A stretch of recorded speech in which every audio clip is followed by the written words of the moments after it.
The Jade Idol. From Baffling Mysteries number 15, May 1953. A treasure, a terror. For the third time that evening, Larry Ireland got up from his easy chair and walked over to the fire place.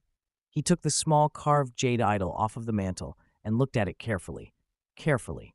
He turned and looked around the room nervously, as if afraid that someone was watching. The idol looked the same as it had looked that day that he took it from the dirty little Javanese temple. The ugly features leered at him, almost seeming to mock him. For a few moments, he stood there, and then he laughed loudly, as if to convince himself of something, and put the idol back in its place. He could have sworn that he had seen it move, but that, of course, was impossible. He had been back in his quiet San Francisco home for less than a week. It had been good to get back. He had welcomed the opportunity to go with the Adelman expedition to Indonesia, but he had been glad to return from the extended trip, which had lasted nearly a year. It would have lasted longer, except for what had happened. Larry Ireland was not an anthropologist, as was Professor Adelman, but he had spent most of his adult life as a hunter and sportsman and was a valuable member of the expedition. When his finances had run low, he had been glad of the chance to pursue his hobby on a salary, and he had never been to the Pacific area before, which made Professor Adelman's offer especially attractive. They had spent 3 weeks in the Philippines and then had taken a freighter to Sarawak in Borneo. After 2 weeks, they had gone to Sumatra for a month and had ended up in Java. It was in a little village, not far from Bandokug, that he had found an idol. He remembered the circumstances very well. He knew that he could never forget them. It was on one of the typical hot, steamy evenings after the evening meal.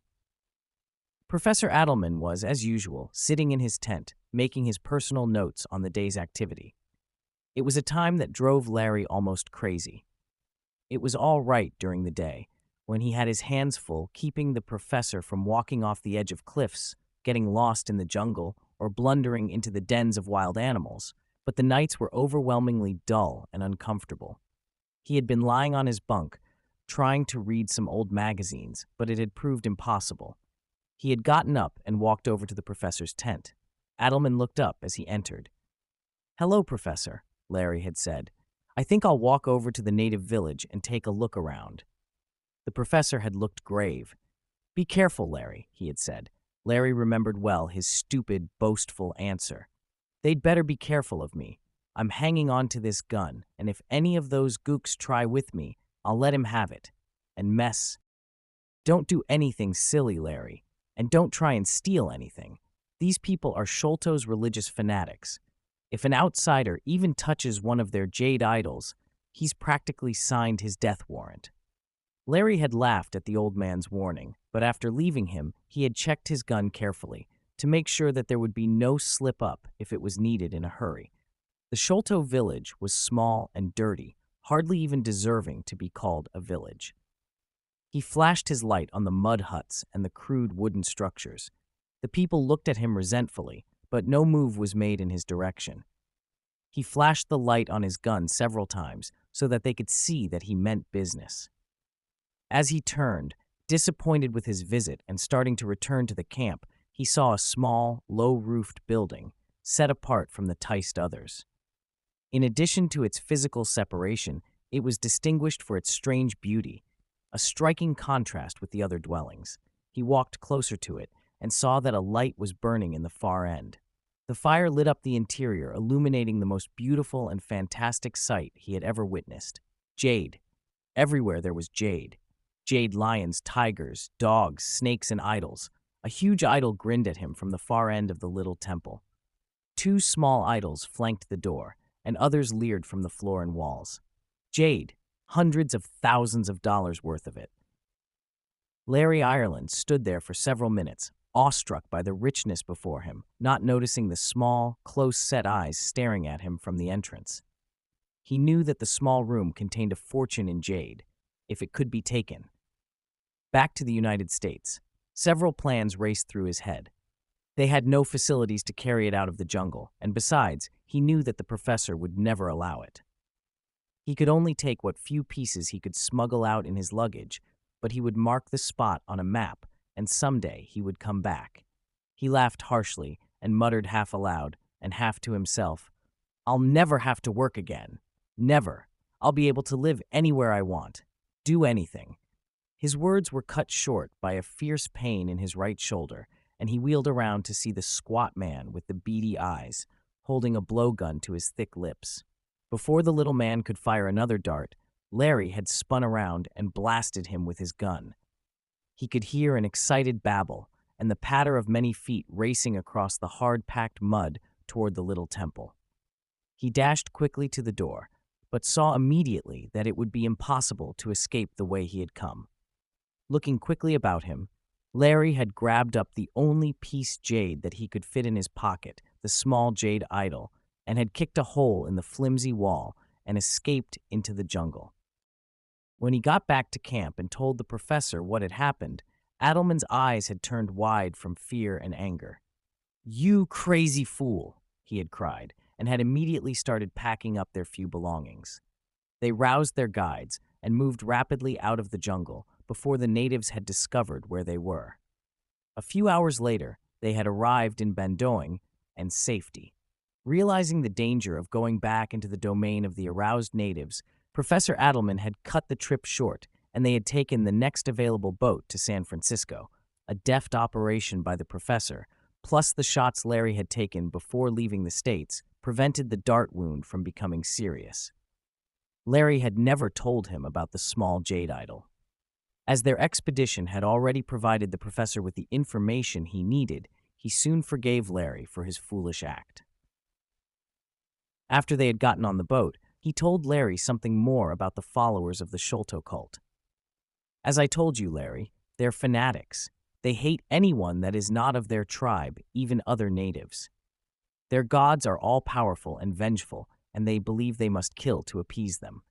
You probably saw some jade idols or what seem to be idols. They believe that those idols are the gods themselves, not just the symbols of the gods. Once the jade has been carved in the likeness of a god, they believe that he actually becomes a god and can come alive at will." Larry interrupted him with a scornful laugh. "That's ridiculous, Professor. I'm surprised that you repeat such superstitious drivel." "I'm not a superstitious man, Larry," he said gravely. "You know that, but I've heard very convincing stories from people that I know to be reliable, too convincing to be brushed aside with a laugh." He paused, deep in worried thought. "You're a realist, Larry," he said. "You wouldn't believe me." Larry was surprised at the strange sound of his voice. "I wouldn't throw away one of those idols just because of some legends," he said. The professor turned quickly toward him, looking at him closely. "Did you take one of the idols?" he asked. Larry laughed nervously. "Me? I'd have liked one. All right, but those goons chased me out of there too fast." As he spoke, he was fingering the piece of hard-carved green jade in the pocket of his jacket. Even then, he had thought that he felt it twitch, but he had laughed again. The imagination plays strange tricks, he had thought. After his return to San Francisco, Larry had parted with the professor and had forgotten or tried to forget the stories about the Sholto cult and its eerie beliefs. He had contacted several jewelers in an attempt to sell the small idol, but he had not received what he considered to be a satisfactory offer. He had an appointment the next day with an obscure jeweler who had expressed definite interest in their telephone conversation and had said it might be worth as much as $10,000. Larry smiled, thinking of the fortune awaiting him in the Indonesian jungle. He put aside his book and started for the kitchen to replenish his drink, forgetting the beady-eyed statue squatting on his mantel. He was only gone a few morgans, and as he walked back into his den, he was surprised to notice that the lights had gone out. Must be a blown fuse, he thought, and felt around for a place to put his drink while he went down to the basement to check the fuse box. As he bent over, groping for the table, the room was suddenly lighted by a luminous green glow. Larry's blood turned cold, and he looked up into the huge, leering face of the jade idol. He tried to scream. A body was found 2 days later by the cleaning woman. While identification was difficult, it was finally proved beyond a doubt that the horribly mutilated form had been Larry Ireland. The police followed up every lead, but found nothing. Their best clue was the prints of 2 large naked feet outside the house, but their investigation turned up nothing. The jade idol was never seen again. The preceding thrilling story has presented for your enjoyment. This classic work is now in the public domain, making it freely available to be shared and appreciated by all. Some elements may appear outdated or insensitive by today's standards, but we present this work in its original form to preserve its historical context and literary significance. Sit back, relax, and indulge in this timeless tale. Please like, comment, subscribe, and share. Every bit helps this channel grow. Thank you.